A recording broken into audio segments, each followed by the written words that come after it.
What is going on, guys? Matt O'Leary back with another video preparing you for the New York Jets against the Kansas City Chiefs with my full game preview, predictions, and picks. Let's hop into this one. The Jets are 1-2 taking on the Kansas City Chiefs, who are 2-1 on Sunday Night Football in front of the world to see.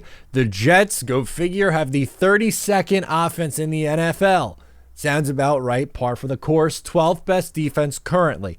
Kansas City Chiefs 2-1, 9th in offense, which is a little bit of a slow start for them, although they got it in gear last week against the Chicago Bears, and 4th defensively right now. We unfortunately were robbed of an Aaron Rodgers, Patrick Mahomes matchup, which we still have yet to see in their NFL careers. It feels like we'll just never get that at this point, unless maybe in 2024, but let's focus on the right now. Zach Wilson is starting for the New York Jets on offense, and many are calling for Zach to let him loose, crank it out. Dan Orlovsky had some really nice comments on it, and while they are correct in that might be a better alternative than just him trying to shut down and go in full game manager mode, and then you get performances like you saw against the New England Patriots this past week and him getting praised because he didn't turn the ball over, it might be time to, look, we're going down with the ship is sinking, maybe let's try something different and see if air it out Zach could cause anything to change. Now, I think you're probably going to see a 3-interception half or something like that if you try to do that,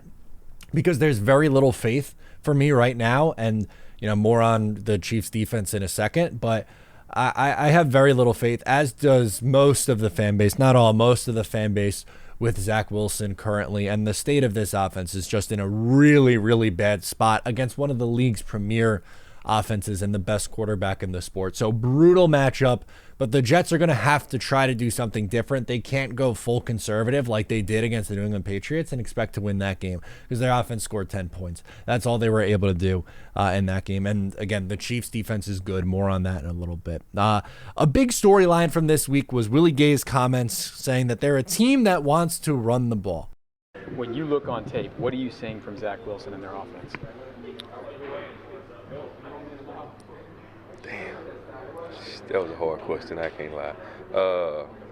The team that want to run the ball, of course, man. Not that wasn't to be funny or anything, but A-Rod got hurt and it turned into a team where in panic mode almost. That's what I see, at least. And they got great running backs, so now they're just trying to pound and ground. I don't have any problem with his comments at all. Not a single one of his comments were wrong, out of pocket, whatever. Is it a little bit embarrassing that he giggled? I guess, yeah, it is. It sucks, but that's the reality. You're lucky he didn't say anything worse. You're lucky he did not go in on Zach Wilson. And you could say, oh, bulletin board material. For what? They haven't shown you anything that they're going to have any sort of a shot to get any bulletin board material and convert that into anything. Isn't it bulletin board material? You're 0 for your last 14 against New England, now 0 for your last 15? That didn't seem to do the trick. But apparently, Willie Gay's comments is going to be enough to get this team going in the right direction, or Zach Wilson enough getting you in the right direction. If you stick 8 or 9 guys in the box for this Kansas City defense, which, again, is really good. They have some nice linebackers. Nick Bolton might not play, but it might not matter. Leo Chenal's done a nice job. They have a really, really good defense, better than many anticipated. And if they stack the box against this quarterback, they are not going to be able to do a damn thing. Zach Wilson does not know what to do. It's unfortunate. It really stinks that this is where we are with this kid and where we are with Zach Wilson, but they're going to put 9 guys in the box and say, beat me over the top, Zach Wilson, and he can't do it. As I mentioned, the Chiefs defense is better than you think. Absolutely. Chris Jones is the big name that you know. He came back in week 2 and an immediate impact. So here's what they've allowed points-wise in their first 3 games: 21, 9, and 10. No Chris Jones in the first game. 21 points to a good Detroit offense, mind you, a really good Detroit offense. And credit to Detroit. They came out and came away with the win in week 1. It was a great effort. It was really, really solid. But this defense, again, against Jacksonville in week 2, that's the offense that many people are talking up. Trevor Lawrence is a great quarterback, as we know. They have a very offensive-minded head coach, and they really struggled to get anything going. Doug Peterson really had some issues in that game. They couldn't really get a lot going. And then, I know, they beat up on the Chicago Bears, which I'm sorry, Bears fans, but that's not anything that should be that's not a world beater thing to do. Yes, it's nice that they kind of got their get right game in week 3 and now have potential to get another get right game against the New York Jets, the Jets are home on Sunday Night Football. But even though they beat up on a Bears team that is just really bad defensively, really, really bad defensively, their defense, meaning the Kansas City Chiefs defense, is still just wreaking havoc against all these teams. So I would expect something similar because they have playmakers at every level: defensive line, linebacker, the cornerback room, and in the secondary, Trent McDuffie is a really, really solid guy. It is going to be, again, a repeat of last week for the Jets on offense. They are going to struggle to get things going. There's going to be a lot of 3-and-outs.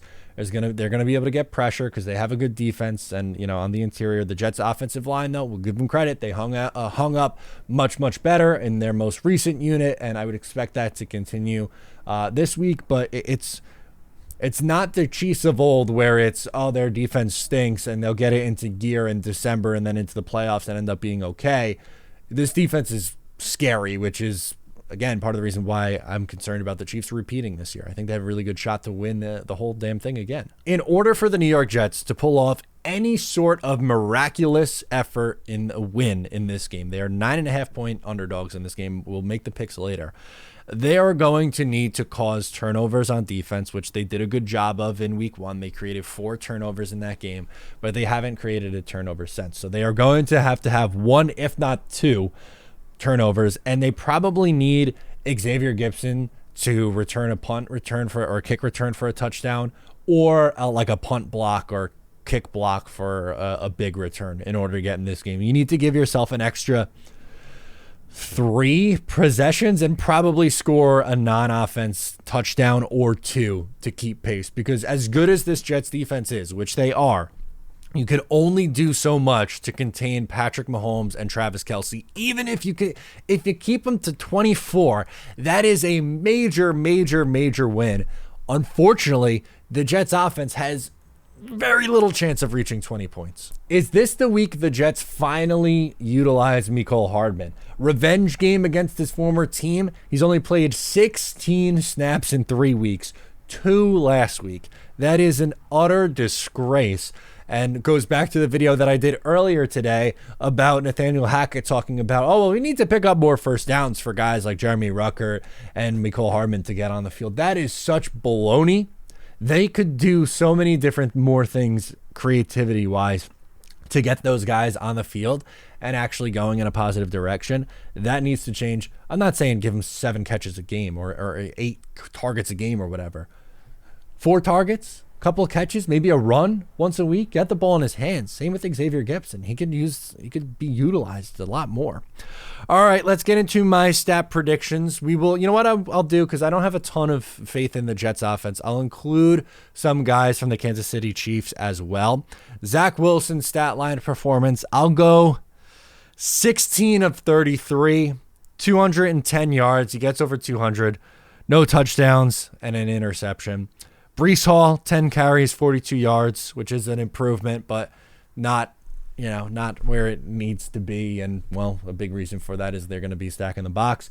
Patrick Mahomes, I'll go 24 of 35, 2 touchdowns, 255 yards, no interceptions. And Travis Kelce, with this Boothang watching, 8 catches, 92 yards, and a score. They'll pan to Taylor Swift in the crowd. We'll all cry, because that is what is happening right now, unfortunately, with this New York Jets team. Although, you know what, Aaron Rodgers might be in the building. So I think the Aaron Rodgers content might be able to will me back to life a little bit with this football team, and hopefully be in a much better headspace going into a game against the Denver Broncos, which is a team that absolutely stinks, and maybe you'll get a different quarterback by then and have half a shot.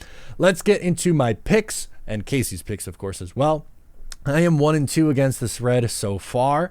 I have the Kansas City Chiefs minus 9.5. I am laying the points. I don't care. I think they win this game 30-6. I have very little faith for the New York Jets in this game. Very little faith. I think they kick a couple field goals, or maybe it's a touchdown and they go for 2 and miss the extra point or something. Like, I don't think they're going to move the ball well at all. And as good as this Jets defense is, the offense is going to put them in an absolutely brutal situation. As for Casey, let's see who she likes.